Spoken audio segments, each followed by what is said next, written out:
Fishing Obsessed Podcast. We'll be sitting down with a fresh guest each week. Someone who shares the same kayak fishing passion that runs through our veins. We're talking kayak anglers, kayak companies, lure experts. Heck, anyone who's got a story to tell about landing the big ones from a kayak. We're setting our sights on becoming the #1 kayak fishing podcast in the world. You'll get a chuckle, a grin, and hey, maybe even a belly laugh. Because we believe in the power of humor. But above all, we're here to educate and inspire. So, whether you're a seasoned kayak angler or just dipping your toes into this exhilarating world, join us on the Kayak Fishing Obsessed Podcast. It's time to reel in adventure, camaraderie, and the joy of the catch. Here's your host, Darren Windle. Hey, you fishing freaks. Welcome to episode number 122 of the Kayak Fishing Obsessed Podcast, your ultimate source for all things kayak fishing. Tonight is going to be a banger. We're talking about the Big Fish Blueprint, Wyatt Hammond, a consistent hammer. We're going to try to figure out why, and we're going to try to figure out how. But before we get there, I want to thank the sponsor of the KFO show, Dark Horse Tackle. If you love the show, want to support it, check out darkhorsetackle.com. And I recently got my box, and they're doing something that I like. They're calling it Perfect Pairings. And so today I opened it up, and it came with this guy, spinner bait with 4 willow leaf blades on it. That looks freaking sweet. So this is going to come from Biz Baits, the custom fall fry spinner bait, 1/2 ounce snow. And then they're going to give you the trailer pairing for it as well. So this is a 3-inch swimming minnow.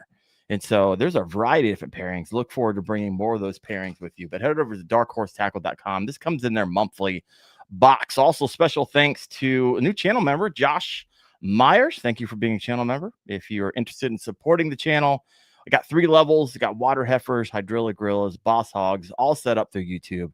And I would love your support if you get value out of this channel or the podcast. Enough about all of that. Seth is not here tonight. He might just show up. He said, I'm not quite sure if I'm going to be able to make it or not. So we'll see if he pops in or not. But I do have our guest tonight, Wyatt Hammond. Welcome to the show, brother. How you doing? What's going on, man? Thanks for having me. I'm a little jealous. I'd love to have a backdrop just full of trophies falling on each other and checks falling. And I'm sure that's not even all of them. Possibly some checks on the ground. And yeah, possibly. You and Seth. Seth has like a stack of checks that's like 6 inches deep. It's like, I hate you guys and love you guys. Well, I saw Ryan Matowitz's garage, and it was just literally as you could see. I was like, I gotta do something about that. I love it. Inspiration for sure. And that's kind of really how I got to know Wyatt. How I knew Wyatt wasn't through like an introduction or through friendship. It was like I fished a tournament, and at the award ceremony, first place goes to Wyatt Hammond. Big fish goes to. I was like, when that happens every once in a while, you start to take notice. Like, I got to get this dude on the podcast. I need to start picking his brain because it's always fascinating to me. Like people who can go out there and they can just consistently hammer quality fish, and it's not accident, right? It doesn't happen by accident. It's a very thoughtful process, and we've had a variety of guests over the years come on and share it, and it's been fun to piece it all together. So I get this person come over here, and they'll share their. You piece this over here, and there's some overlaying like themes, and so hopefully you'll add some, maybe a few puzzle pieces that the listeners are missing. But Wyatt, tell us really quick for folks who may not know you yet, who's Wyatt Hammond on and off the water? I mean, I'm through and through fishing. Like fishing just kind of consumes my life on and off the water. I work in a sporting goods store, and I go fish every other day that I'm off. So I could pan to that corner. There's probably 30 rods sitting right there in that corner. 30. Come on. Rods all over the place right there in that corner. So I just love to fish. I've grown up fishing. I mean, obviously got the same story as everybody else, sitting on the dock in Santee Cooper with my grandpa dunking crickets with a cane pole. Mm-hmm. It's like my earliest fishing memory, and going on from there, getting into bass fishing whenever I was 16, and they let me in the tournaments. And then jumped into the boat world for a little while, blew up my boat motor, and Oh, Didn't have how'd that happen? $15,000 to buy a new motor. Oh, that was old Optimaxes, and I ran it. You know, you either idle or pedal to the floor, and I pedaled to the floor at a little too much. All right. So, yep. So So you upgraded to a fishing kayak. How long ago was this? So I've had kayaks off and on for about 10 years now, because while I had my bass boat, I had a little just $200 Walmart kayak that I had, just a little sit on top just to go fish saltwater, because I used to live down in Myrtle Beach. Yeah. And I'd go harass flounder and stuff like that all the time. And over time, it just went from like I had the $200 kayak, and then I had my eyes on that $400 kayak, and finally upgraded to the $400 kayak, and then I finally upgraded to the $600 kayak, and then about 4 years ago, I jumped into the Old Town Big Water PDL. Okay. Dropped the $3,000 on that one and took off ever since. Nice. And you've been with Old Town ever since. Yep. Oh yeah. So I'm excited. I recently got my hands on the Old Town PDL Pro, the new one that came out. And so I only was able to get into it a few times. And like my kids had a snow day today, which is that's how hard and fast this cold came through. And I started to see ice in some of the ponds nearby. I was able to get it out on Lake Erie, handled well. Pedal drive is solid. I'm looking to get a Tarova as a bow mounted motor, and a few other things that are coming down the pike. So far, I'm a fan. It's like, man, this thing is pretty comfy. It can hold everything I want it to hold. So this is a nice little lake fish, really comfortable lake fishing rig. Yep. I need some more time on it. For it. It is fast. I'm like, what the crap? This pedal drive's moving. I was out on my autopilot on 10. I was out there on 10, and my buddy was next to me. He had the he had the Pro going, and just kind of just letting it pedal itself, and he's just slowly pulling away from me. I'm like, that thing is that fast?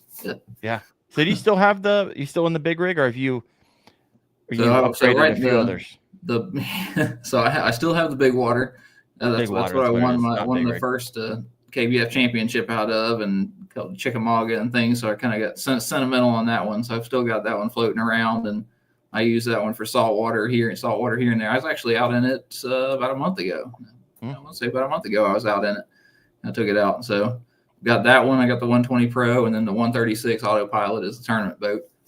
All right. Yeah. Nice. I like it. So this is the KFO show, Kayak Fishing Obsessed. Walk us through kind of your rig. What you got on motor, not motor?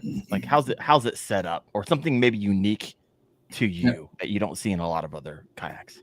So it's just the autopilot 136, and then I finally went dual graphs. I finally went all in with the dual graphs earlier this year, about, I want to say June or so, just to kind of get ready for Champlain, because I knew that would be scoping. So I threw another graph on there so I could have live scope and a graph, and live scope and a mapping on there.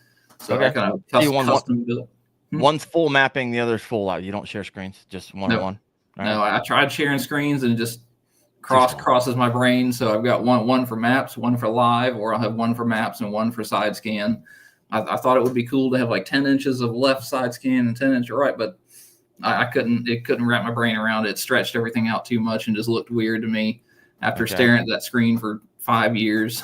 So Lowrance, Humminbird, or Garmin? Humminbird Solixes. Oh, okay. Ooh. Yep. So you're messing around. This guy loves fishing, folks. I mean, I didn't go all out with the Apex. I tried to tune it down a little bit, but I custom built a bridge up there. Just ordered a 36-inch chunk of aluminum off Amazon and made my own bridge. It cost like $35. Don't they like make those? You just wanted to DIY it? Yep. See if I could. So I've got that. I didn't do anything too crazy. I've got a Summit live scope mount off to my left, so I can kind of control live scope with my left hand and cast and everything with my right. And then behind me, I just bring a Yeti Go Box 30. Yep. That's all my tackle. That's everything I've got in there. And then I got a Yeti Go Box 15 for like my batteries and things like that. So I run the GoPro. I've got some spare emergency equipment off the little Yeti Go Box 15, like my ePerb, spare batteries for the remote, for the lights. I've got spare Sharpies and things like that in there. Actually, I turned it into a battery box by drilling holes and everything in it, and putting USB ports and stuff on there. So it's a kind of a wild little Yeti box now. And then So I try and keep it relatively simple with just four rods whenever I go out. Occasionally I'll bring 5, but try and keep it down to just 4, and nothing overly wild. I try and keep it super simple. Well, I got some comments over here. This is where I miss Seth. Seth, where are you at? I need to come over here, and there's a lot of questions and comments, so I'm gonna head over here and we're gonna do it. 10-inch screens, dual 10s. There you go, dual 10s. Yep. There you go. Someone says I'm in a $400 kayak right now. Heck yeah, man. Hey, nothing wrong with that. So many fish. I caught so many flounder out of that $400 kayak. I picked up I found it in the river, in a tributary of the Ohio River, was a sun dolphin Aruba 10. It makes a showing once or twice a year when I literally need to throw and go, and by throw and go I mean literally I throw and go in that thing. It's pretty good when you cut it in half and put it in in the back of your boat. Oh yeah, for a bass, it's so small and light I could throw it the back of the Old Town and move it around. Oh my gosh, so funny. Bass AF817. I'm a 5-rod guy. Exactly. So that's interesting because a lot of do you like when you go pre-fishing, you still go out with 4 or 5, or do you go out with 8 and then by tournament day you dial down to 1, 2, or 3? Well, 4 or 5 during practice and everything. So I try and keep it like, hey, I'm going to go out and I'm going to focus on these handful of lures, and then I'm going to focus on it. Kind of constricts my brain down to not getting kind of overly scatterbrained of like, hey, that looks good over there. Let me grab this rod and go fish it. And then I get over there and it doesn't work. And I'm like, hey, let's go fish over there. And I can grab another rod. It kind of keeps you on track when I only have a couple. And I mean, I've got some multi-part purpose stuff. So my chatterbait rod, I can throw a square bill or something like that on there if I need to. So I've got, I'll bring a couple extra lures throughout the day just to kind of back up stuff. But by tournament day, usually I try and have it narrowed down to, I'm bringing 4, but I'm probably only fishing with 1 or 2. Yeah, I hear you. I don't fish a lot of tournaments, but I found myself doing the KBF Nationals, which I got spanked by you and about 20 other people, 23. I finished 24 out of 100. Not incredibly bad, but if you looked at my boat on Friday morning, I think that's when the national tournament was. Yeah. I might have had 6 rods, but 5 of them were variations of chatterbaits on different setups, and so had the jackhammer and then the Evo and then the big blade to slow it down a little bit. I was just going, I always usually have some type of major malfunction. I'm like, okay, this is just, I got to deal with this later. I don't feel like dealing with it now. That's why I bring so many. Still been working on chatterbaits this year. But I finally got I finally pried some info out of Abby and Jody that they have the same thing. They have the Evo and the jackhammer because the Evo comes over wood better and the jackhammer comes through grass better. So depending on what they're casting at, they'll pick one rod. This show could be worth it right there, folks. If you just took that little nugget, because those guys are freaking hammers as well. Had Jody on the show a couple weeks ago on the latest cheater scandal. If you haven't heard that one or listened to that one, head over there. It's not just live on YouTube either. You can go to your wherever you iHeartMedia or Spotify or Apple. You can rip through these as well. All right, I'm gonna switch gears on you over here. What's on you really briefly mentioned when I'm not working, I'm fishing, and I love it. Right. So literally, you're a guy who's on the water 200+ days a year. Try to, yeah. I love it. So what's a normal fishing week look like for you right now? And I'm talking like hours, prep, scouting. Where do you live? Type of deal, and like how far are you traveling? Or right now I'm in central North Carolina, so Fayetteville. I'm a couple hours east of Charlotte, so I'm about 3 hours from Lake Norman. Okay, it depends on how I'm feeling. I mean, I'll drive about 3 hours or so just on the day just to go fishing. Like I'll go run fish Lake Norman, or I'll go fish Tyco or something like 2.5 hours away. I like that hour and a half range, but I mean, if I'm feeling, feisty, I'll go to Norman or something. If it gets really, really cold and I feel like I can go out there without being run over by a million ski boats or something like that, go out there, just chase some spots and things like that too. Love it. This guy's got it bad. That's all. I'm kind of piecing it together. You don't have that many trophies and checks behind you, and if you haven't been doing it for a long time, usually, and 2. You have the time to put into it, and you figured some things out over your lifetime. I love it. Trevor Wagner's like nugget programmed into the brain now. I will say that's an expensive nugget to program into your brain. Evos, I imagine, are you maybe using the elites? Did you were able to pry that out of them? Started Tungsten or getting lead? a lot of the tungstens. They like a lot of the tungstens. Oh gosh. Yeah, $15, $16, and the jackhammer's $15, $16. That's if you find them on sale. Yeah. My goodness, I love it. What else have we got here? Wyatt, what's your favorite place to fish? Coming in from Bass AF 817. I do kind of like Guntersville right now. I mean, it kind of rotates based on what I like the Tennessee River, the Chickamauga, Nickajack, all that for summertime stuff. Okay. Guntersville in the fall. I enjoy going to Florida in the spring. The fish down there don't love me, but I enjoy going down there just to kind of that change of pace, punching, and fishing underspins over the grass and things like that. Yeah. I've got a lot of places I like to fish. I mean, at least here in North Carolina, it's Lake Waccamaw, White Lake. I used to like Harris, but it's kind of off and on. All right. So when you travel, and so you've hit a lot of the major lakes and stuff, but I'm sure there's lakes from time to time you come across. You're like, haven't fished this before. Yep. What is going through your mind, and what are you actively doing before you even hit the water, prep wise? With the new stuff, it's map study. It's like for Lake Fork this spring, I was watching Lake Fork videos the year before. I mean, like the second I found out I was qualified 6-8 months before, I'm watching every video I possibly can of Lake Fork, just kind of getting the lay of the land, getting what it usually takes to win, what the guys are doing, pinging minnows everywhere. But I mean, it's a lot of pre-work beforehand, and then it gets down to map study of like what the seasonal trends are. Spring, you've got the fish kind of going towards the back of the creek. So where are they going to stage? What major pieces of structure are they going to stage on? Points, humps, stuff like that, and then just kind of summertime is going to be main river channel or a little bit deeper water and big flats and things like that, and just kind of map study from there. So I mean, it's fairly intense. Like right now I've had Bassmaster on getting ready for next year. I mean, it's just all right. So this is peeling back the onion a bit.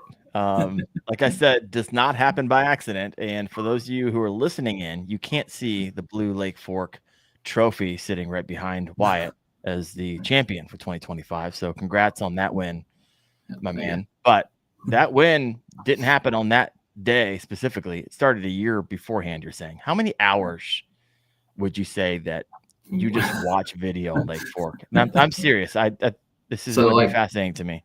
So whenever Bass started doing the full live, like they were putting the whole 8 hours on there, I'm watching day 1, day 2, day 3, day 4, and then watching day 1, day 2, day 3, day 4 again. Just like having it on in the background just daily, and then going through any other videos I can watch of there. There's tons of guides and things like that down there, but I really like the Bassmaster coverage of what they have going on, because they break it down fairly well. But getting that whole intense, just 8 straight hours on the water is that helps a lot.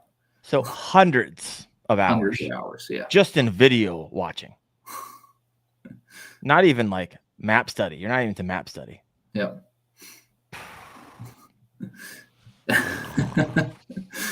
No, I think this is great, because the title of the show is The Big Fish Blueprint: How to Catch Giants on Purpose, Not by Accident. And what I meant by that is, like, you might go out and you might catch a really sick 6-pounder, but can you catch a 6-pounder, a 5-pounder, a 6-pounder, a 5, and a 4? So I think one of the ones is like Murray. So watching Murray, you start to watch all the Murray videos and you start to see the catch logs of what Bass puts up, and I start seeing that, like, hey, all the 4+ pound fish are at the lower end of the lake. Just year after year after year, you see these giant, like, they start to stack up at the lower end of the lake, and I go, I'm going to concentrate on that part of the lake, whether it's something that I'm really, really good at or something that's not. Like, I need to focus in that section of the lake, because that's where historically everybody is catching them. So if this information is so widely available, do you still have people going to different parts of the lake, or are they looking at the same information that you are, or is it just not compiled yet and you are literally like guerrilla warfaring this information from the deep dark corners of the internet? It's a lot of getting out of my comfort zone of just like, I might not want to go there. I might want to, go throw a jig on docks all day long. But if that's not the trend, then that's not the trend. I got to kind of force myself to get away from it. But I mean, the information's it's out there. There's so much information out there, but just putting it all together it's a lot of work. Yeah. I mean, it's hours and hours, hundreds of hours of work. Do you have like spreadsheets that you're tracking all this information, or are you just kind of keeping it in your brain and piecing it together? In my brain and it's all scrambled up there. That's interesting because we've had other hammers on the show who also have blue trophies behind them, and it's almost the same story time and time again. It's not like, hey, I worked a 5-day week and I didn't do any pre-fishing and I went out there and I got lucky. That doesn't happen. Sorry, it doesn't happen anymore. It's guys like you who respect the crap out of you. You're putting in the work, right? And it's showing. But that is a major theme. And Seth, my co-host, who's going to like kick himself tonight for not being here because he loves tournament fishing. Fished a couple. Do you know Seth? You probably fished against him. Probably. Some of the Bassmasters. Yeah. He was close. He got second. He was close to winning the Bassmaster Trophy champion. Finished twice top 5 in Bassmaster. I was like, oh my gosh, bro, your time is soon. But he does the same thing. He's watching Bassmaster. He's doing all the same things that you say you're doing. And it's probably a lot of the work that most people don't want to do. Yeah. I would imagine. Beyond the watching the videos, beyond the map study, a lot of it is going out to the lake and literally I stare at my graphs. I will ride around and stare at my graphs. I see Justin's in the chat. Oh, Claw's in here? Yep, he's in here. How many hours did I just drive around and stare at my graphs on Nick and Jack as opposed to fishing? I mean, it was 6 hours of literally just riding down the river channels and 30 minutes a day during practice of fishing. Okay, so this is fascinating, and I've seen a few people do this. I went out fishing with Chad in Austin, and I'm fishing, Chad's fishing, and I look over at Austin. He's just literally just cruising. It's like, what's he doing? He's just scanning. He's just scanning. I was like, all right, cool. Yeah, that's so you'll literally see this is also probably where a lot of other anglers just couldn't do it. One, most anglers don't get to get out in the water as much as you do, so that's one thing. And so when they're on the water, they want to be fishing because it increases their chances just catching a fish, not necessarily a big fish. But man, you're going out there cruising for 6. You're burning a day. Yeah. What are you looking for? Especially that Tennessee River. So I mean, a lot of that Tennessee River stuff during the summertime. I know that there's groups of fish out there. I'm going to scan every single river ledge that I possibly can and find those little tiny nooks and crannies and stuff where their schools will set up. And then like even at Lake Fork, I mean, I saw a bunch of that stuff in the map study and just scanning over every single little piece of it instead of sitting there. I could have pulled up and cast, pull up and cast, but just kind of scanning it, trying to find the best little spots that are on there. It's hours. It's agonizing. Sometimes it's agonizing. Sometimes it's cool to sit there and look at the graphs, especially like I know a couple years ago I was scanning in Florida and I found one of those mega school spots and you can see 10-pounders sitting on the bottom. Just like, really? Wow. Yeah. Justin says burning a day. He spent a work week scanning. So you go out for more than just one day. This is, I've heard a lot of people, I've never heard this type of theme where they go out and just scan. That'd be tough for me to do. So what you're creating for yourself so far, what we've got for those of you who are kind of meeting us halfway through the podcast, you were spending hundreds of hours watching videos. You were spending more hours when your map studies, you're just looking at like year over year Google Earth stuff and like, so I've got the, what was it called?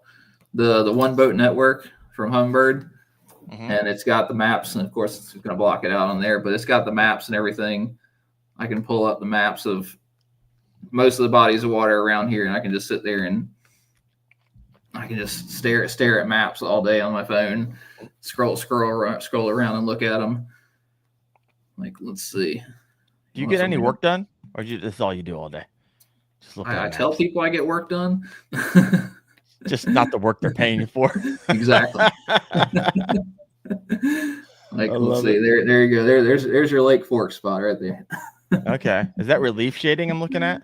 Yeah, I changed that as well, depending on what I need. So I change the colors on the graph. I'll highlight 5 foot and less, or 12 to 15 foot during post spawn, things like that. Relief shading helps quite a bit.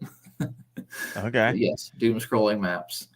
Bass AF, doom You scrolling can- maps. I like it. Doom scroll TikTok. I just doom scroll maps. That's is there like a TikTok where it's just maps and just you can just scroll down and people explain There's the maps? $1 million idea. $1 million idea. I'm telling you, that would go. If all you did was interpret maps on fish finders on TikTok, I'm telling you, you wouldn't have to work the job you don't like. The rain bolt of maps. You just show me a point on a lake, and I'll tell you what lake it's on. Yeah. Then people submit them to you. I'm telling you, you don't have to work wherever you're working. You can go fishing every single day. Freaking love it. All right, so you got hundreds of hours. You have map studies. When you're working, when you're not working, you're looking at maps. What do you look? You're looking for all the places, all the juicy spots they set up. And then in pre-fishing, you're not even fishing. You're just driving around your boat. You're looking for the spots you want to fish. So you're really creating a mental milk run. Yeah. I spend a lot of time, like 3 or 4 casts, run 5 minutes, 3 or 4 casts, run 5-10 minutes, 3 or 4 casts, run. Are you just looking on your scope to see if they're hungry? Is that what essentially you're doing? Just on most of it side scan. I'm still working on scope. Yeah. Oh, so you're just looking at like structure stuff. You're just trying to find. Okay. Yep. Yep. Are you hooked up with like a dummy lure? You're just seeing if they're biting, or what are you doing? Are you actually trying to catch something? Yeah, actually trying to catch them. Okay. Yeah, whenever I find a spot, too hard. You're 5 casts and you're gone for an hour. Well, so that is one of the things that live scope showed me is because I really worked on my live scope in the spring and everything, trying to get ready for Champlain. Like, this more of the work, but like last fall I started dabbling with it, and then the spring and everything I really started really working with live to get ready for Champlain. That was a few months ago, and it showed me how the fish react to stuff. That's like the biggest thing that I've seen with that is it shows me, like, I can make a cast with a lure, and even if it's clear water, dirty water, all the fish know that the lure is there, and they're gonna either swim over and eat it, or they're gonna ignore it.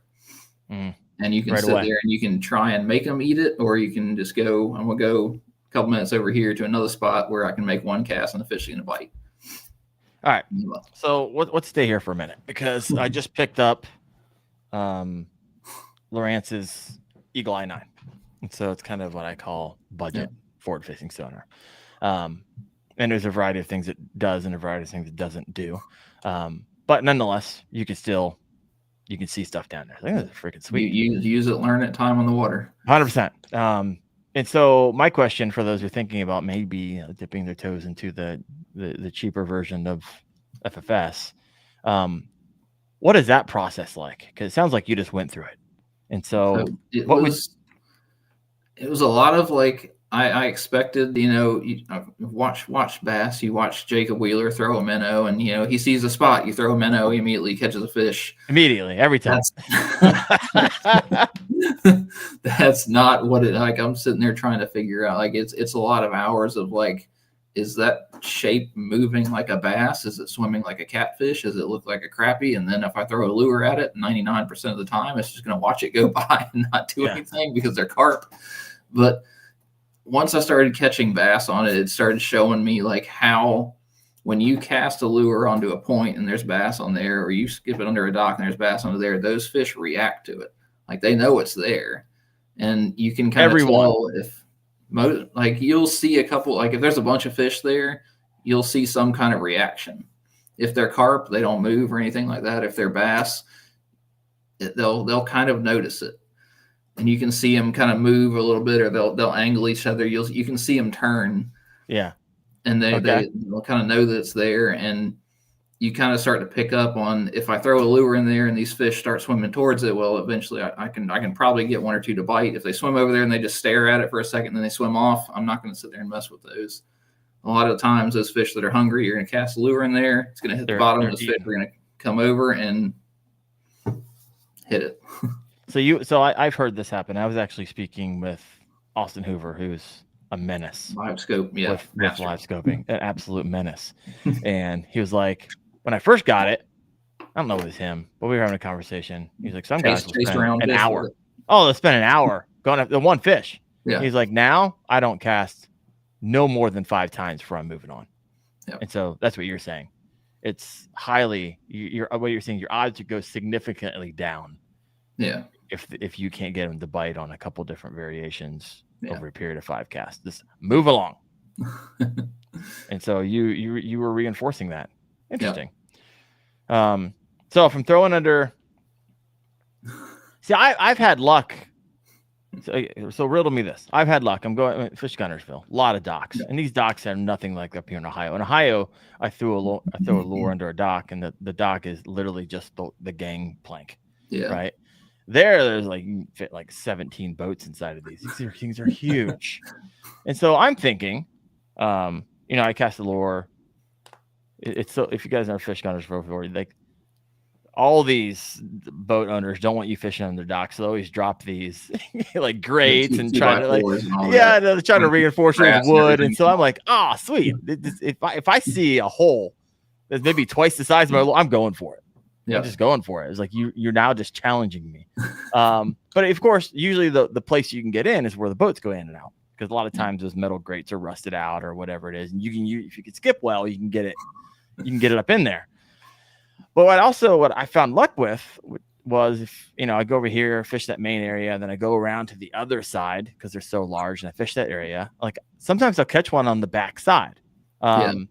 So what is happening if you were to have live scope? What would you tell me is happening in that moment? So those fish on the back at Gunnersville, those fish that were on the back, they were in the mornings and afternoons. They were up against the bank chasing shad, and they were riding that walkway back under the dock as the sun came up. Okay, I guess I need to fish those. I need to fish those gangplanks because they're the back part of the. I'll say that. Oh, did I lose you?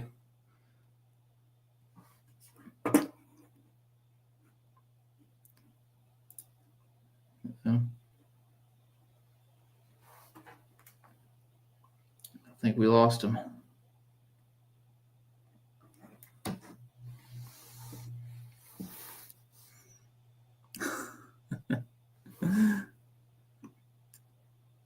I think we lost him. We can go back through the chat though.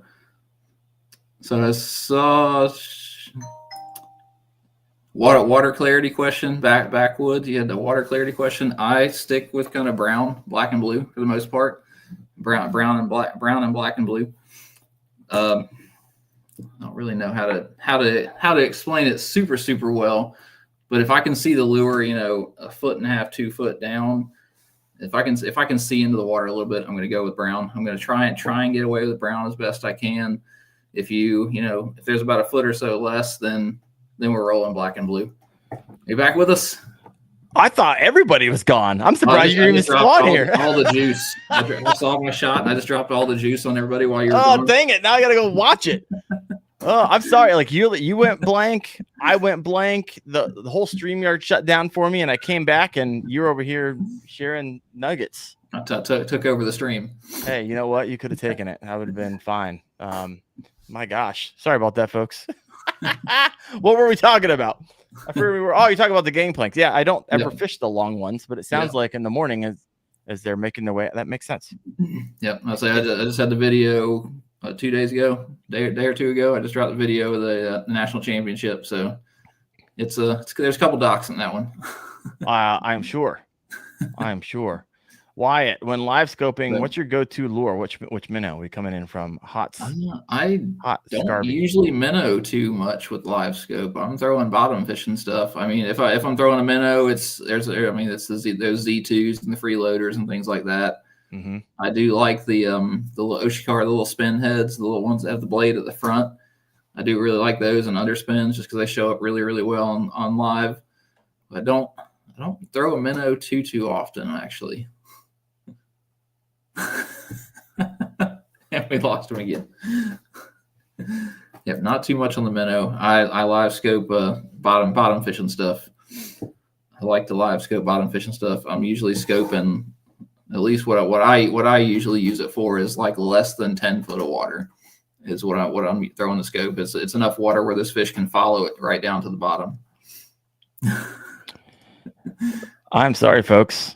I'm sure that was really excellent information, but once again, my computer's kicking me off. But it's all right because Wyatt keeps on rocking it out. Utopia over here. What's he saying? It hasn't changed my style of fishing. You're 100% right. Just another tool in the bag. Helps us get through the dead water.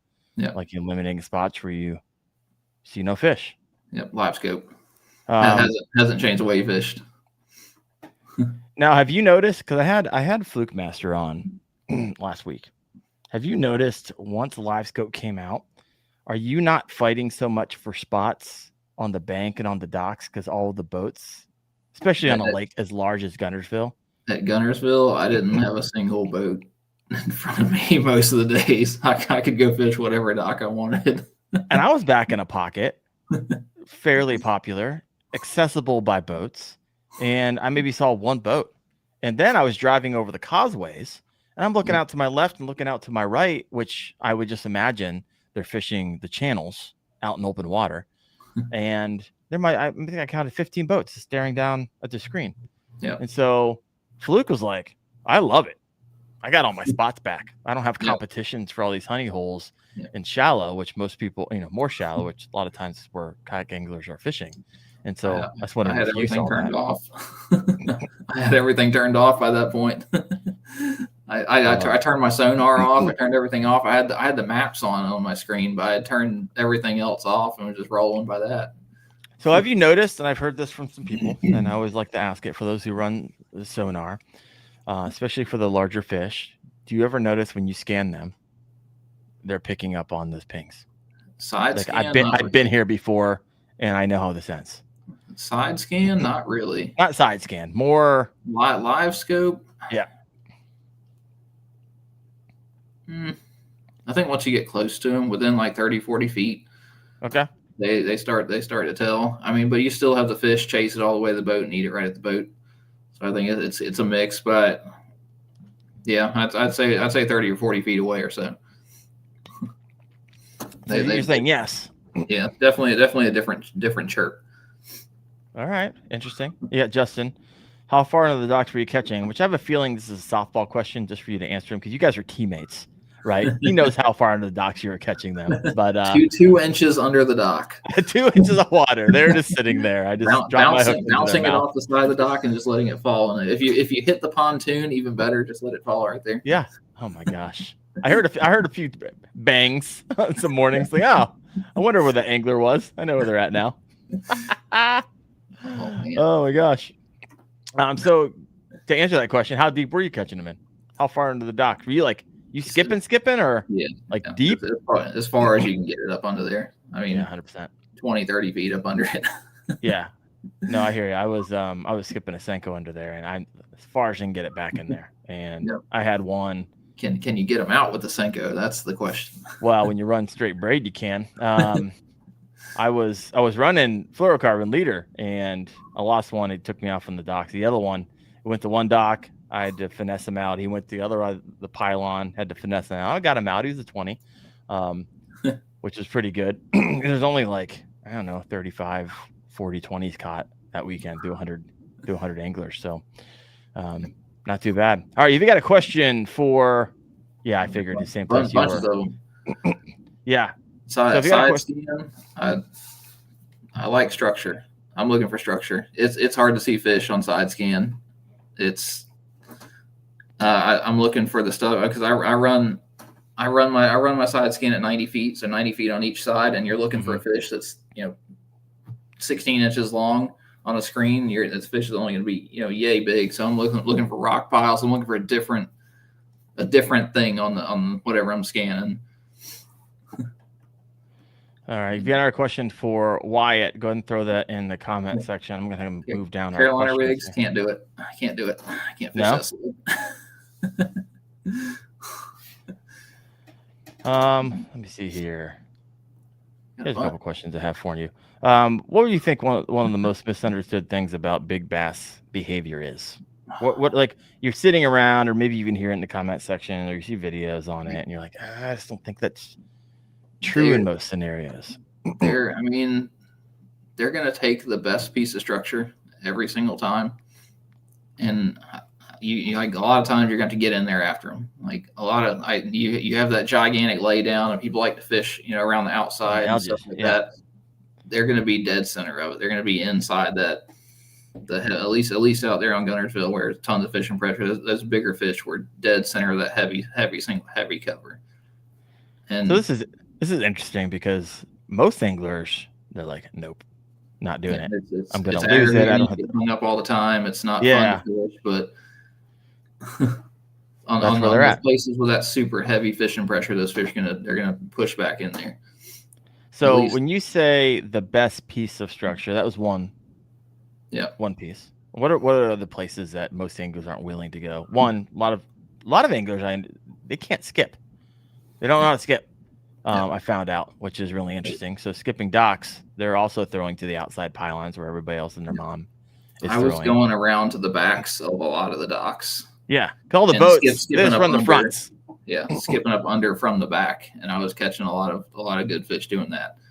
And then the where I caught all my big fish at Gunnersville was punching those eelgrass mats that were blown up under the dock. Like you had to like get under the dock and through the grass mat. Okay, and it wasn't. How deep are you looking? Like 4 or 5 feet? Yeah. Okay, so you had to if that. essentially skip it as hard as you could, and then drop it into where. Was the eelgrass still growing under there, or was it like a dead spot because the eelgrass was growing up to the edges of the docks, and then underneath was cleaned out. But you'd have these big mats that were kind of stuck up against the pilings and things that the wind had just blown in. Yeah, and you could punch those, and that's where I was catching this 20. I caught a couple of over 20 doing that, and it's just like the cut up grass. Yeah, pushed up against the pile on the it's pile. Just that stuff that's hard to fish. Yeah, and that's why most people fish next to it, beside it, or skip it altogether. Yeah. No, this is I think this is going to be an excellent. If you're out there and you fish Gunnersville or anywhere really that has docks, this is you'd have to change really your mentality, because most kayak anglers, they're just gonna skip into the door, right? Yep. Oh, nothing in there. Boat slip. Yeah, they're going to the boat slip where literally 15 other people probably that morning also skipped.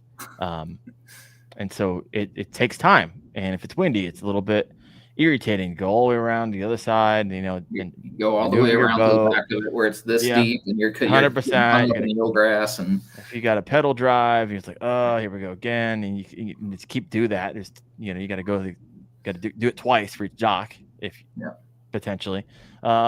Yeah, most people skip that hole, but you're just saying this is what won you a tournament. Love it. Yeah. Freaking love it.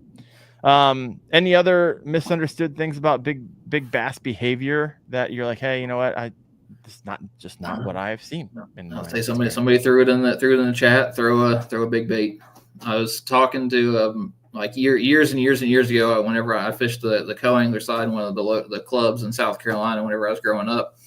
I was like my nickname in there was the Drop Shot King, and I could never win. I'd catch a bunch of fish and things like that. And I was talking to Steve Kennedy one time, and I was like, what am I doing wrong? I was like, I can't seem to win these tournaments. And he's like, well, what do you fish with? I'm like, a drop shot and a shaky head.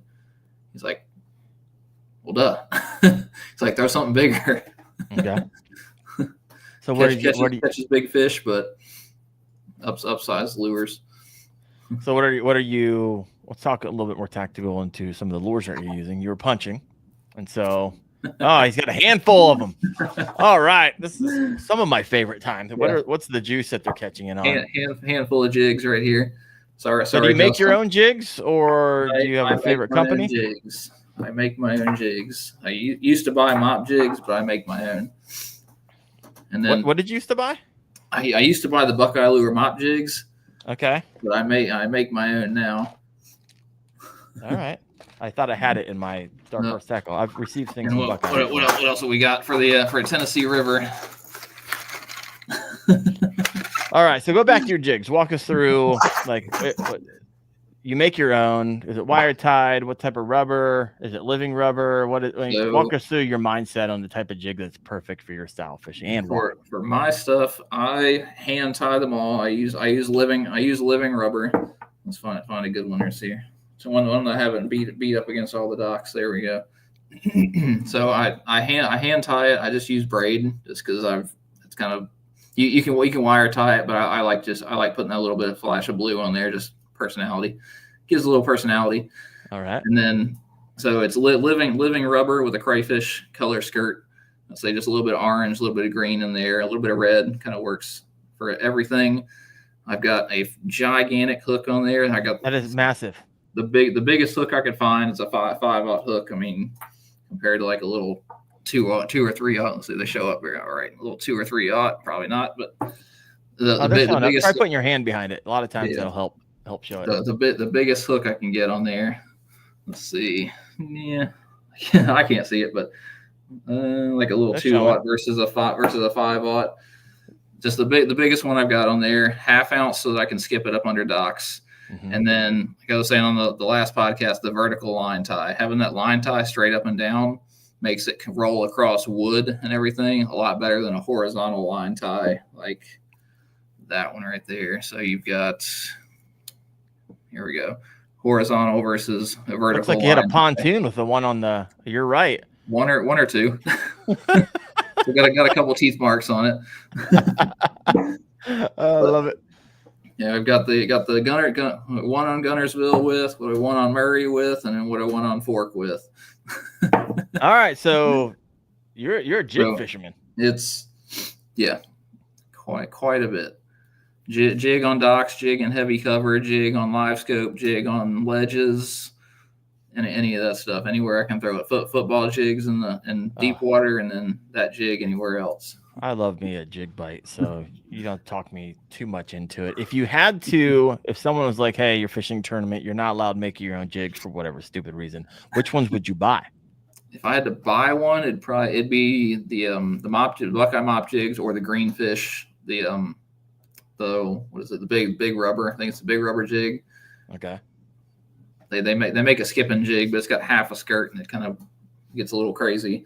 Interesting. But I like this living rubber with the skirt on the inside, because whenever it hits the bottom, that skirt will sit there and it'll just kind of bracket the bait, and the bait sitting in the dead center of that, because it'll perfectly sit just like that and hide. It looks like a big old meal. Yeah, it'll hide the hook, it'll hide the weed guard. It makes it look a little bit bigger. It makes it look a little bit more aggressive.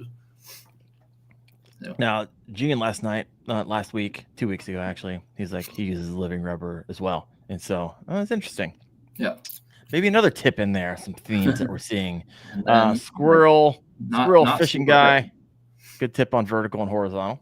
Yeah. Horizontal is good for rock. I found it works pretty well through rock, but it gets hung up on every stick that you throw it up against. And skipping under docks, that vertical one will make it just roll across everything. You can throw this into brush piles all day long and not get hung up on it. Nice. And then that's super. Like I like a really, really light weed guard. I want to be able to just kind of reel into them. I like it. Yep. Nothing crazy, because I'm fit. I kind of fish that through. I'm not like reeling it or anything like that. That super light weed guard just lets it kind of. I can feel it coming across everything. I can just feel it roll over everything. So. Yeah, if you can finesse your jig a little bit, you don't have to worry about getting it caught up. Yep. All right. I like it. Squirrel said, "There's been an issue." Thank you. I like it. What's your setup for your jigs? What's your rod reel line? So, when are you changing? What's going on there in your mind? So rod is the Loomis, the NRX 894. It's a heavy action. Homie's not messing around, folks. Told you he loves fishing. I was like my whole how I process this in my head, how I say this is worth it. Justify is the word you're looking for. Yeah. I don't get to fish as much as I want to fish. So whenever I go out there, I don't want to have to worry about my rod not being sensitive enough. I don't want to have to worry about it not being the right action. I don't want to have to worry about my reel. I don't want to have to worry about my line breaking. I don't want to have to worry about any of the stuff. I want to go out there. The few days that I get to fish, I need all of my equipment to work.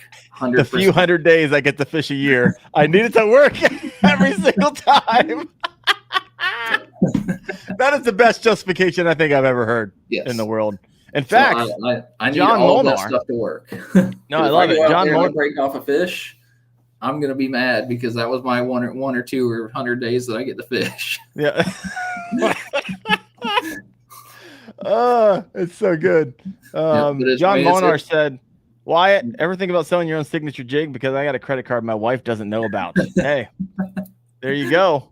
There you go. You can take your 200 days a year and make it 365 days a year. John, you show me how to catch fish out there on Sandy River, and I'll come up there and trade you.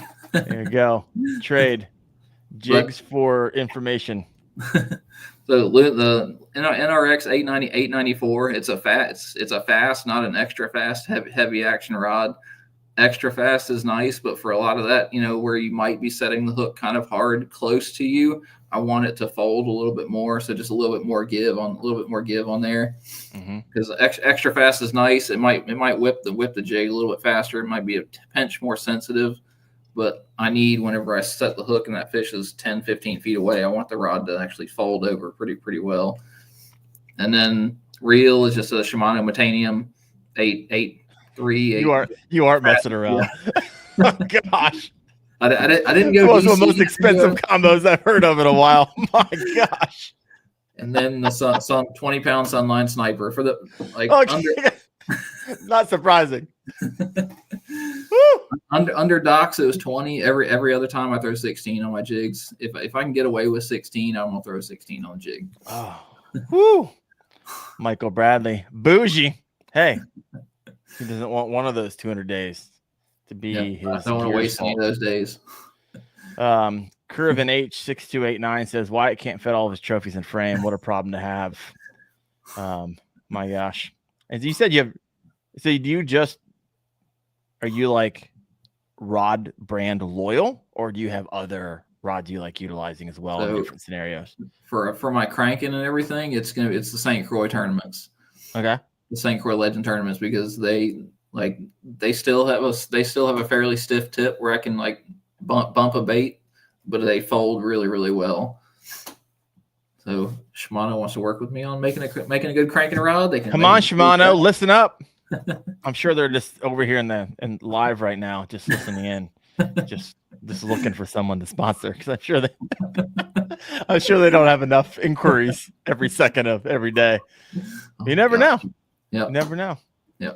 Are you real loyal, brand loyal, or no? It's Shimano for the reels. All right. Nothing else. I played around with lures. I try and use a little bit of everything. I try and try them all out. I've tried a bunch of the lures. I've tried a bunch of the abus and things like that. Good, but the Shimano reels just have the torque to them. They just have the power turning the handle. Yeah, and when you're jig fishing, that's kind of important. I had a question over here from Army Fishing. He says, "Do you wait a sec?" We're talking. I think this is in context of jig fishing. Do you wait a sec, or do you set as soon as you feel them? Never had much luck with them, but haven't fished them that much. Going to throw them and big swim baits a lot more this season. As soon as you feel them. Yeah. As soon as you feel them, reel down and hit them.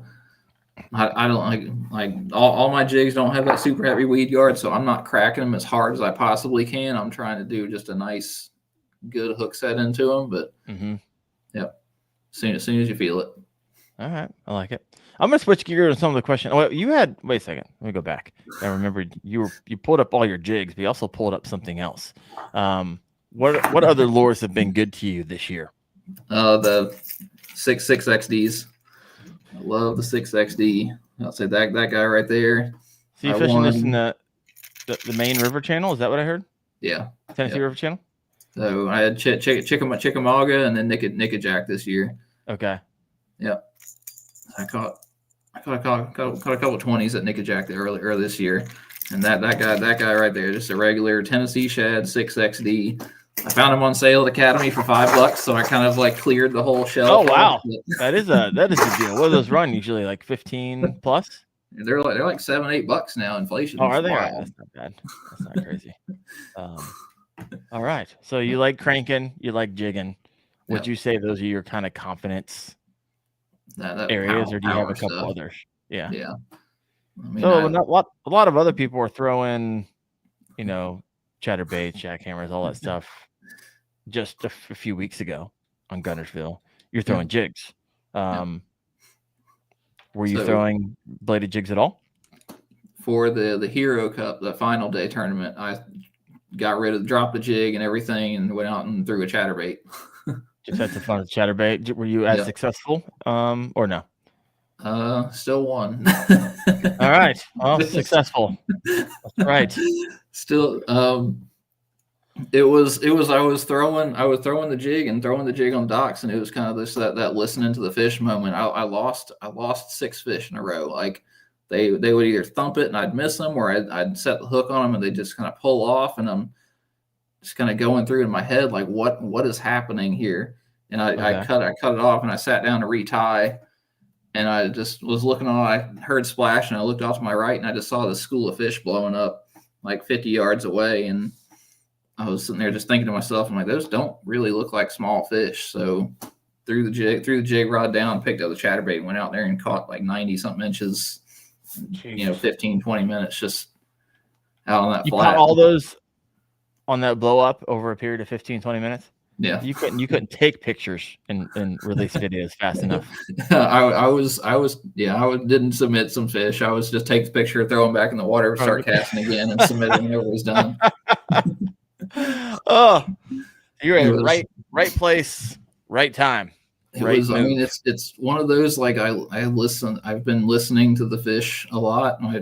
Gabby's on here watching, and she always tells me like, hey, if it's not working, stop doing that. It's super simple, but I try not to like fight the power, if you will, whenever I'm out there. Like if something's not working, there's maybe a reason to it, and I've done that a handful of times this year now, and it's so this would be really difficult. So what you guys are hearing is literally the day before you won on a jig, right? The past 5 days I've been throwing a jig. Yeah, and here's literally the next day was the Hero Cup, by the way, for those of you who aren't familiar. And he was like, okay, I'm going to move off of the jig that has just been wildly successful for me and move over to another lure. And so listening to a fish is a understatement at this particular moment. Fascinating. Absolutely fascinating. If you got a question for Wyatt, let me know. Curvin says it's interesting. I only throw big baits here in central Pennsylvania. I guess it comes down to the style of fishing, but I do super well on big fish. 100%. You can make it work up there. So what what bladed jig were you throwing, or did you say that one was just a baby jack? Yep, because I'd seen some dead shad floating around and they were like yay big, so I took a baby jack and I cut like half an inch off the skirt just to make it even smaller. Okay. And then I cut a trailer in half just to make it this super, super tiny little profile, and just kind of bouncing that across a little point that was out there. What's your trailer of choice for a baby jack?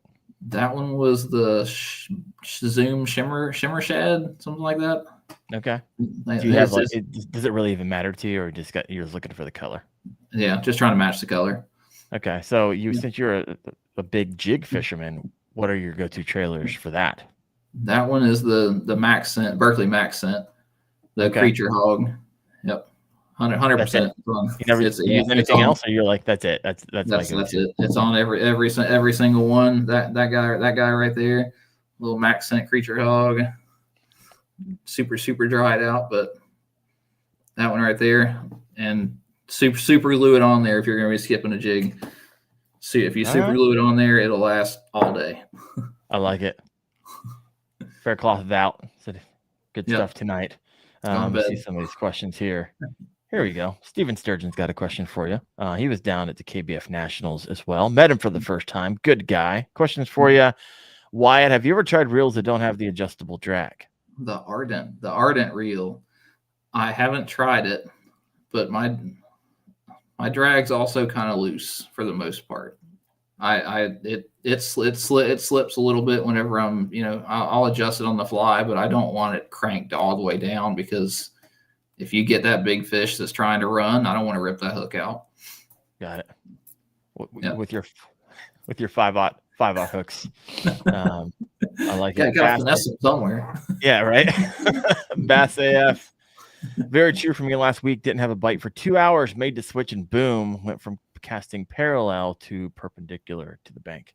Sometimes it's those little nuances. Yeah. Listen to the fish.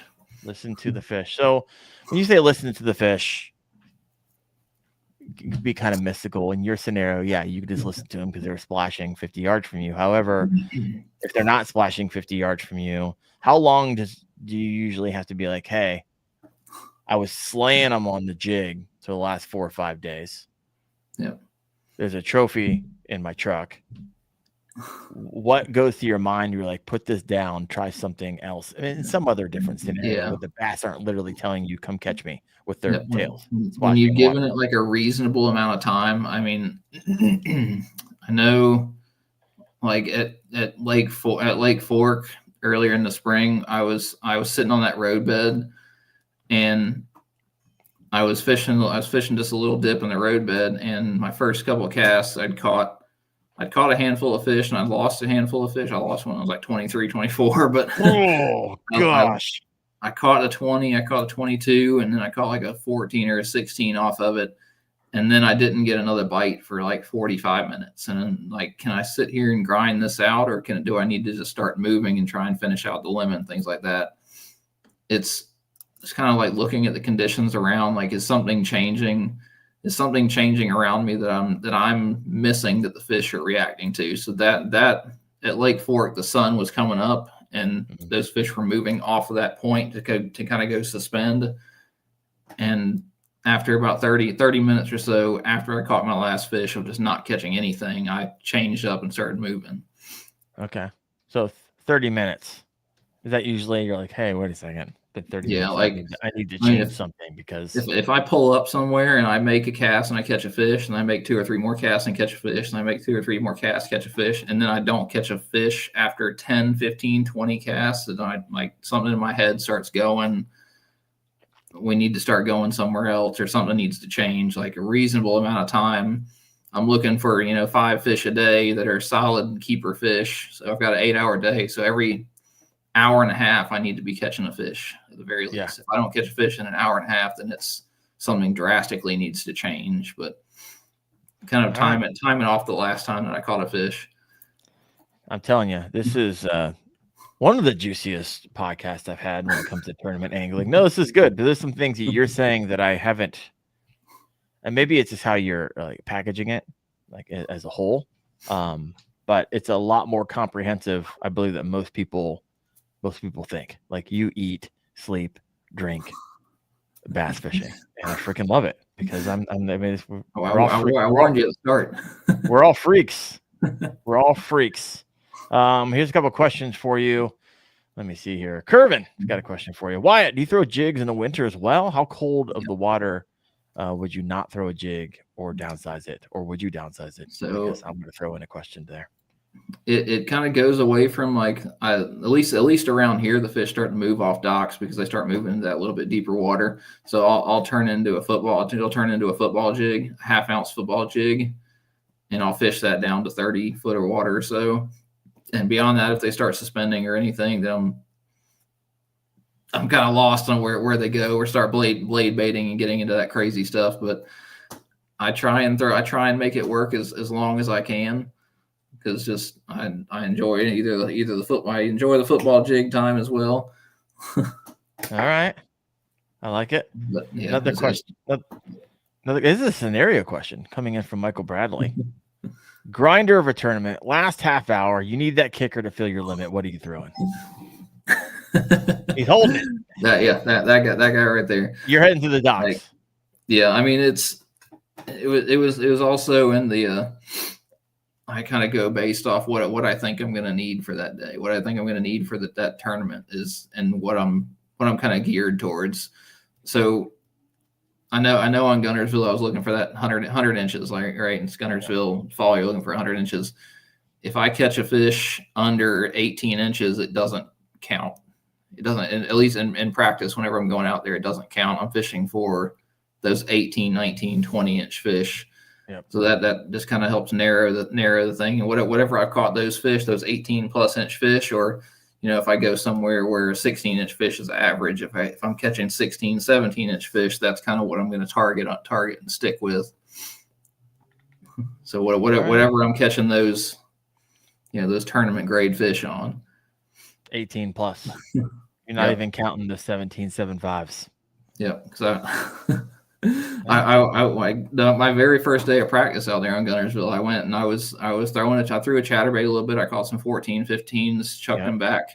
And I went up to a dock and I fished the front of the dock, didn't catch anything. And I went all the way to the back and I was probably, 10 feet away from the dock, and I skipped the jig under there and caught a 17 3/4, skipped the jig back up under there again, caught an 18 3/4, skipped it up under there again and caught an 18 and a half, just three casts under the same dock. And I was like, well, those 18s are what I'm looking, those 18 3/4 are kind of what I'm looking for. So now, when you say the back of the dock, you talking the gangplank, or are you talking literally the back of the last, like the back quarter or so, the back third?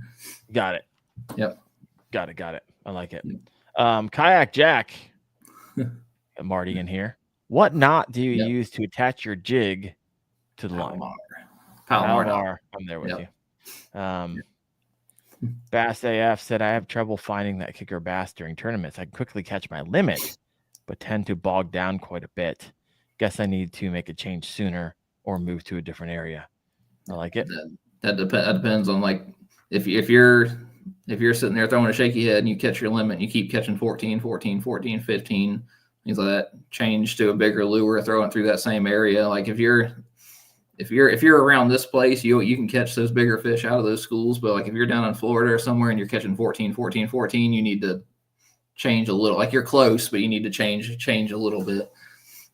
So do you notice when you're scoping, do you scope under docks? Do you like okay. Are you very, very much so? Love scoping shallow water. And doing that perspective mode, or I believe it's called scout mode, or whichever company calls it. Like I couldn't do it at Gunnersville, but if there's 6 to 7 foot, I mean, like 3 to 6 or 7 foot under those docks, I will scope them. Absolutely. Okay. What do you, when you first started scoping under docks, from what you knew to what you learned, what was the biggest takeaway? You're like, whoa, didn't expect that. Of watching the fish come to the lure. That was it. Yeah. Like you can throw the jig up under there, and the fish that are 10 feet away or something will come over to it. Like you don't have to sit there and pitch every single pole. I used to like fish every single gap underneath the docks, but now I just shoot it up under there, and you can, if you're scoping, you can see the fish start moving towards it. So will you throw again? What scenario will you throw again? If they don't eat it, like if they swim all the way over to it and they just don't eat it, I'm probably not even going to cast in there again. Really? Yeah. Is there any scenario where you would throw a dock at different angles outside of it being just a massive dock? Yeah. I mean, if it's massive, I'll go around the back, but other than that. Really? You just throw it once and go? Yeah. With live, you can see under the whole thing. And like, you can pick out like, hey, there's a fish sitting next to that third pole back, and you can throw it that third pole and drop it on their head, or you can throw it up under the dock and you can see the fish kind of they'll just kind of appear under there and start coming towards it. Fascinating, folks. If you got a question for Wyatt, throw that in. We got pushing around 60 live at one point. It's pretty awesome. If you haven't hit that like button, please go ahead and hit that. We'll get a little extra yardage of this video on YouTube's after it's all said and done. Steven Sturgeon's got a question for you. So does the typical early morning topwater bite even figure into your tournament strategy? Yeah. I mean, I try for it. I try whenever I can. I think the second day of the second qualifying day, I caught an 18 on a buzzbait. Okay. So, I mean, I try and make it work, but if I'm throwing it for 20, 30 minutes and I don't get a bite or anything on it, or I'm not getting that nice bubble trail behind the buzzbait. Okay. Yeah. Put it down. I need the fish to react to something. Are there any like green flag conditions that like it's going to tell you, hey, this is going to be a big When you're getting bass when you throw the buzz bite? bait and it's leaving that bubble trail, the whole cast behind the buzz bait. What's coming together to do that, and why? I don't know. It's just Something about it. Feels right. Yeah. It feels. I did ask you what it feels like, so this is good. Have you ever? I asked Fluke this a couple weeks ago, and I'm like kind of geeking out on it. To what degree do you even look at like feeding windows? Does that even play for you at all? I've talked to Gene and Mike because I've talked to the tournament directors who are the guys who are judging fish, and I'm like, do you notice like is there certain times where everybody on the lake just starts catching fish? And they tell me like, yeah, there's definitely windows where you'll start to see a bunch of fish get popped into the leaderboard, but I don't really pay attention to them for the most part. Interesting. But when I was talking to Gene, he was like, okay, it's everyone's fit. It's not like you're going to stop fishing and start fishing at this time. It's that you're going to circle back to your A spots potentially during that time. I don't know. Like, all right. It depends. I didn't hit any of my spots twice. I mean, I hit them each day. Like I made one loop through everything and kind of one pass through everything that time. So your milk run was literally 8 hours long then. Yeah.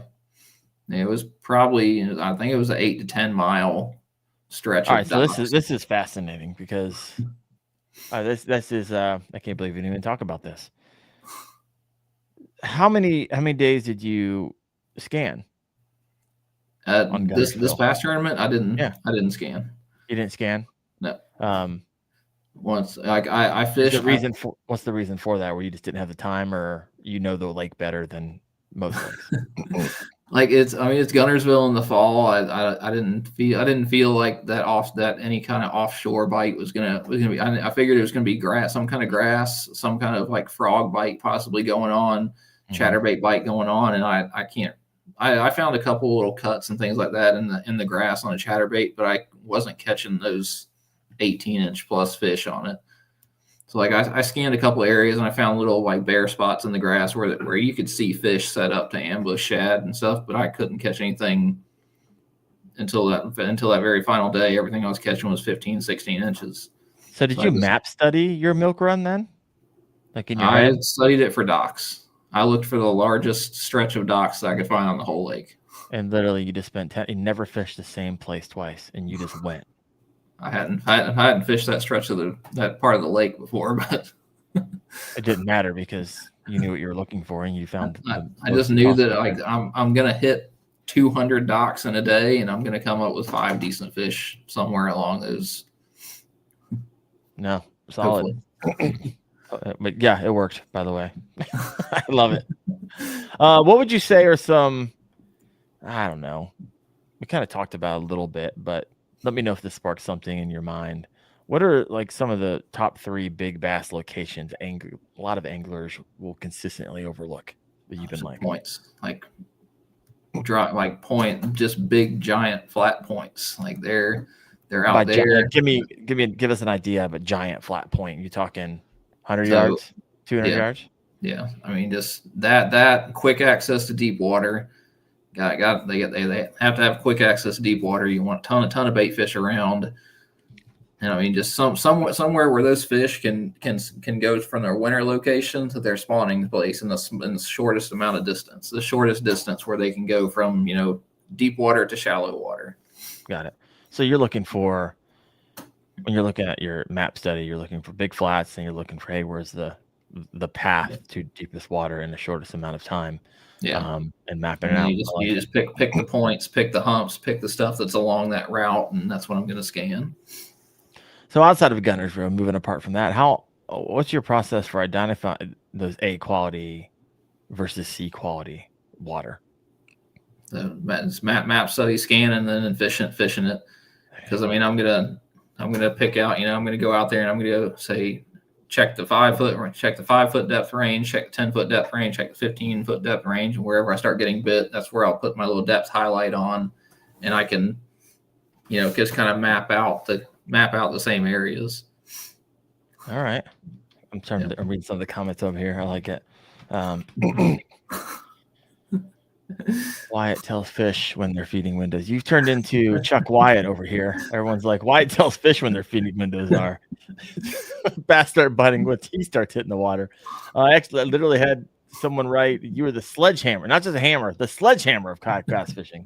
That's next level for people commenting today. I love it. We'll start landing this plane here in a little bit. We're an hour and 16. That went fast. So let's talk a little bit about the mentally in tournaments, right?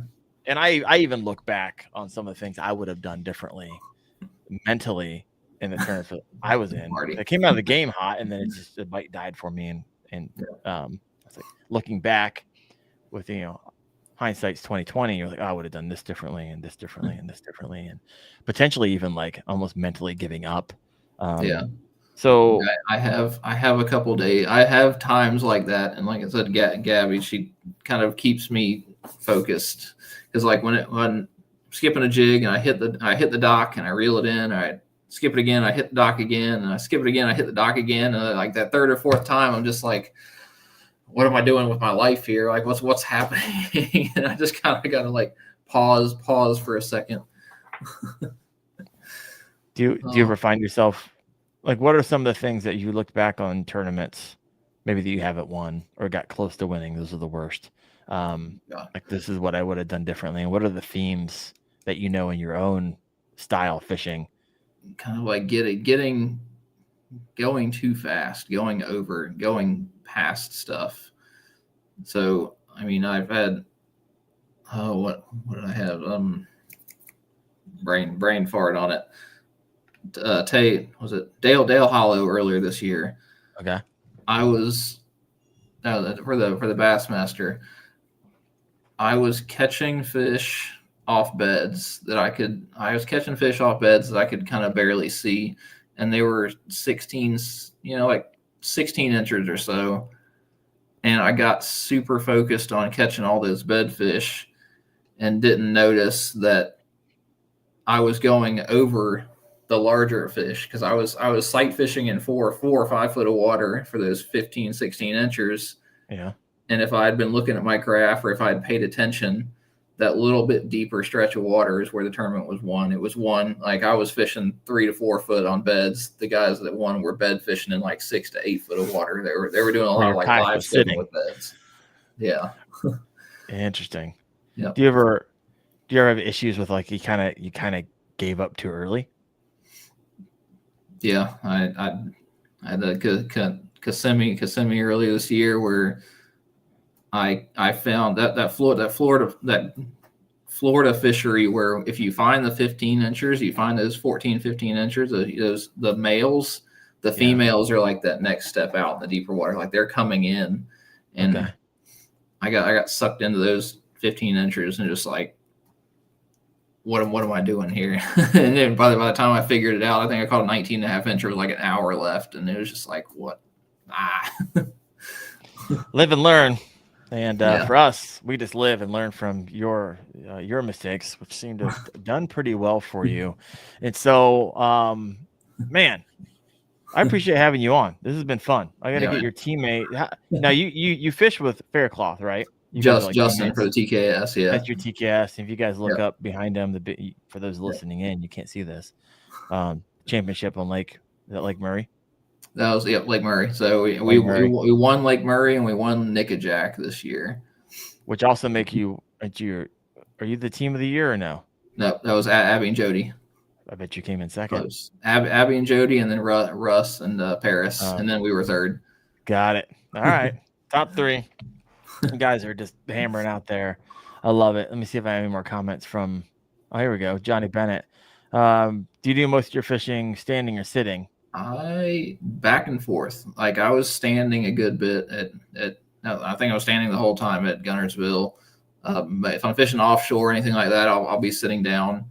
But back and forth. That's part of the reason I've got the crossbar for the graphs all the way up front, so that I can stand and I can stand up front, look down, and still see my graphs, because I used to have the graph behind right next to the seat. Mm-hmm. And I think that was part of the Dale Hollow thing is I couldn't see my graph, but I was standing up sight fishing, and if I had been sitting down, I'd seen those fish on the graph that I was going over. No, I like it. Yep. So, why you love fishing? I had a question for you. This is a question for me. You love it so much. You're 200 days on the water, more if you could. You got this thing called a job in your way, but I feel like you're good enough, and if you cranked on content, you could do this full time. Yeah. Right. I'm listening to you speak. You're knowledgeable. You got more trophies than most of us will get in a lifetime. What's in your way? I guess I've got a tune that research and the lake research and the map study and everything on the content creation, because you post a ton, and there's work. People don't understand there is work put into that. I mean, the hours I put in watching and doing map study, you probably do just the same with your content, posting everything. Tell me how many hours do you have? Because I saw you posted the update today for the show that we're having tonight, and I had to scroll past 3 or 4 things that you posted after. Since then, yeah, I'm at 3 shorts a day. Yeah, a post a day. And that's hours and hours of work that you got going on. Yeah, it's a system. I've got it down to a repeatable system. Yep, I got to work on getting that system. Yeah, you gotta figure out your system, and it's a monster that you keep feeding. But it's time, and but if you're like me, when you're doing the map study, you're watching the bass fishing, and you're spending all this time what we called work. It's not actually work because you freaking love it. You're like, I want more of it. That's what I am with content. Yeah. And fishing and content creation around fishing. I love it. Right. Yeah. And so I love the psychology. It's like a big giant social experiment. It's like how people interact and engage, and it's just really fascinating to me. And Wendell's a content sledgehammer. All right. I'll take it. I will take it.